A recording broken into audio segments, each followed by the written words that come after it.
The fear of failure can stop you from burning through your karma, from achieving these desires and goals that you are called towards, and seeing how empty they are, seeing how they do not make you happy.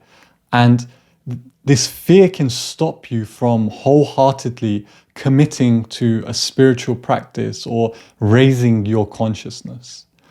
I remember when I first understood this, I was journaling and I was thinking about my desires to gain weight, to become muscular, to basically improve my body and my physique. And I realized that I had this fear and this resistance towards pursuing this desire. And so every time I would pursue the desire, after a month of healthy eating, I remember I gained 10 kg, I would go back to my previous state of just losing weight and not eating as much. And there was a fear and a resistance associated with achieving this desire. I wasn't fully committed to the hard work and the uncertainty of the future and the pain that it entails gaining weight. And so I would just be in this constant loop of desiring this gaining weight or this muscular physique without actually achieving it. And I would just constantly feel this pull. It was almost like a mirage where there was always hope in the future, but I never really achieved it and saw how gaining weight or becoming muscular or whatever it may be in your case, doesn't actually fundamentally make me happy or satisfied. And this is such an important realization, noticing that you have these desires, but you never see the emptiness of them because you don't actually commit to achieving those desires completely. And there is some sort of fear. So take the Buddha's story, for example. The Buddha was a prince, and I believe the first 20 odd years of his life, he lived with complete abundance. He had everything that he could want. And when he embarked on his spiritual quest, the commitment he would have had would have been incredible because he is already aware that all of these abundance, desires, engaging in all these desires and all these pleasures does not make him feel whole. And so he had this incredible commitment to the path of spirituality because he knew there was nothing left for him back home. There was nothing he could return to that would satiate his soul, that would make him feel whole.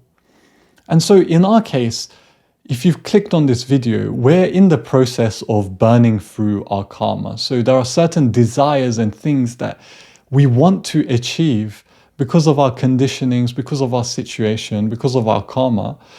And we can't let go of these things, and we really want to achieve them, and we need to see their emptiness before we can move on. And so I would encourage you to understand this concept and to understand your fears as a roadblock to seeing the emptiness of your desire. But this doesn't need to be the only way. You don't actually have to achieve every single desire that you crave. There is actually a fundamental root desire that's an alternate path than just achieving those desires that you can use to gain some peace and gain some clarity in your life. And that's all this really is about. Burning through karma is all about just gaining clarity and gaining peace and being rid of craving. So the second way to get rid of these cravings is to confront the fundamental desire and the root of all desires. And that is the idea that happiness can be found outside of this present moment. That happiness can be found sometime later in the future after you do X, Y, or Z. And so this is a belief or a fundamental delusion that 99% of us believe. We believe that we will find happiness elsewhere. And this is a concept or an idea in of itself that you can meditate on, that you can slowly dissolve. And I've noticed from my experience, the more and more I've addressed this concept that happiness is going to be found elsewhere, and the more I've realized it to not be true, the less my desires have had a grip on me.